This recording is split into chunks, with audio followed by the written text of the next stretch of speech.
ناظرین، حضرت موسیٰ علیہ السلام کا ذکر قرآن مجید میں 38 جگہ پر ہوا ہے۔ حضرت موسیٰ علیہ السلام حضرت یعقوب علیہ السلام کی اولاد میں سے ہیں۔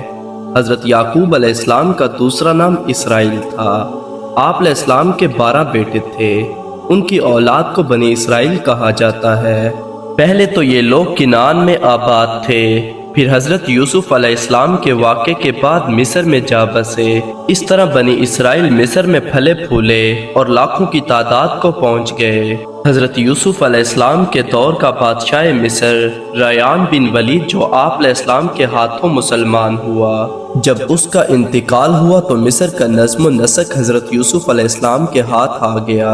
آپ علیہ السلام کی وفات کے بعد ایک بادشاہ قابوس نامی والی مصر بنا۔ کفر و ضلالت کی جو رسومات حضرت یوسف علیہ السلام کے دور میں ختم ہو گئی تھی، اس نے ان کو از سر نو زندہ کیا، جبکہ اولاد حضرت یعقوب علیہ السلام نے اس طریقے کو قبول نہ کیا تو اس نے غیر ملکی تصور کر کے غلام بنا لیا اور انتہائی سخت کام لیتا تھا۔ اس نے کہا کہ میں تمہارا بڑا رب ہوں، یعنی اس نے اپنے رب ہونے کا دعویٰ کیا۔ تفسیر عزیزی میں مذکور ہے کہ اس نے یہ احکام جاری کیے کہ ادنا سے اعلیٰ تک تمام رعایا مجھے سجدہ کرے۔ چنانچہ حامان نے سب سے پہلے اسے سجدہ کیا، پھر اور وزیروں اور سرداروں نے سجدہ کیا، اور جو لوگ دور دراز رہتے تھے ان کے لیے اپنے سونے کے مجسمے بنوائے، ان کے نیچے ہاتھی کے دانت، آبنوس اور چاندی کے تخت رکھے، اور ان کے آس پاس سنہری درخت جڑوائے، اور ان کی پتیاں زمرد کی تیار کرائیں، اور چاندی سے پرندے تیار کرا کے ان کی چونچ میں جواہر دے کر درختوں کی ہر شاخ پر اس طرح بٹھا دیے تھے، اور ہر جانور میں ایسی ترکیب رکھی تھی کہ جس وقت بھی خادم اس تخت کو حرکت دیتے تو ان کے پیٹ میں سے یہ آواز نکلتی: اے مصر کے لوگو، فرعون تمہارا خدا ہے، اس کو سجدہ کرو۔ اس آواز کو سن کر ہر قصبے اور گاؤں والے اس مورتی کے آگے آ کر سجدہ ریز ہوتے، لیکن بنی اسرائیل اس سے باز رہے۔ فرعون نے ان کے سرداروں کو بلا کر تنبیہ کی اور ان کو کہا کہ تم نہ مجھے سجدہ کرتے ہو اور نہ میری تصویروں کو، معلوم ہوتا ہے کہ تم اپنی زندگی سے بیزار ہو۔ لیکن یہ کسی دھمکی سے مرعوب نہ ہوئے، اور بنی اسرائیل کے سرداروں نے کہا کہ فرعون کا عذاب ہلکا ہے اور عذاب خداوندی ابدی ہے۔ بہتر یہ ہے کہ فرعون کے عذاب پر صبر کرو اور اس کو سجدہ نہ کرو۔ یہ بات تمام بنی اسرائیل نے منظور کر لی اور فرعون کو باور کرا دیا کہ ہم ہرگز بھی تجھ کو یا تیری تصویر کو سجدہ نہیں کر سکتے۔ فرعون نے تانبے کی بڑی بڑی دیگیں منگوائی اور زیتون کا تیل اور گندھک ڈلوا کر گرم کیا، پھر بنی اسرائیل کو سجدے کا حکم دیا، اور جو کوئی بھی سجدے سے انکار کرتا تو اس کو گرم تیل میں پھینکوا دیتا، یہاں تک کہ اس نے کثیر انسانیت کو جلا دیا۔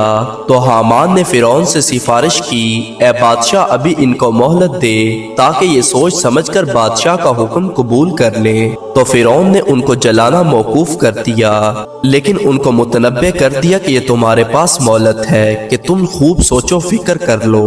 ناظرین، اس واقعے کے بعد فرعون نے 3 رات مسلسل ایک دہشتناک خواب دیکھا کہ ایک آگ تمام مصر میں قبطیوں کی املاک جلاتی ہوئی چلی آتی ہے، اور جب بنی اسرائیل کے محلے سے گزرتی ہے تو کسی کو بھی نہیں جلاتی، اور بنی اسرائیل کے محلے سے ایک اژدہا نکلا اور اس نے فرعون کو اس کے تخت پر ایسے گرا کر اوندا ڈال دیا۔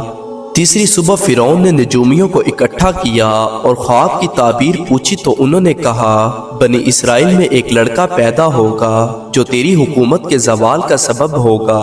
چنانچہ فرعون نے کوتوال کو بلا کر اعلان کرا دیا کہ 1000 پیادے بنی اسرائیل کے محلے میں مقرر کریں اور 1000 دائیاں بھی ان کے ہمراہ کر دیں، تاکہ بنی اسرائیل کے جس گھر میں بھی لڑکا پیدا ہو تو اس کو فوراً قتل کر دیا جائے اور لڑکیوں کو چھوڑ دیا جائے۔ 2 سال تک بنی اسرائیل پر اسی طرح ظلم ہوتا رہا۔ دائرۃ المعارف میں ہے کہ 12,000 لڑکے قتل کیے گئے اور 90,000 عمل گرائے گئے، اور تیسرے سال حضرت موسیٰ علیہ السلام دنیا میں تشریف لائے۔ فرعون نے جس کو روکنے کے لیے بنی اسرائیل میں ہزاروں بچے قتل کروائے، آخر وہ بچہ آ گیا اور فرعون اس کا کچھ بھی نہ بگاڑ سکا۔ وہیں دوسری طرف نجومیوں نے اطلاع کر دی کہ وہ پیدا ہو چکا ہے، لہٰذا خبردار رہنا۔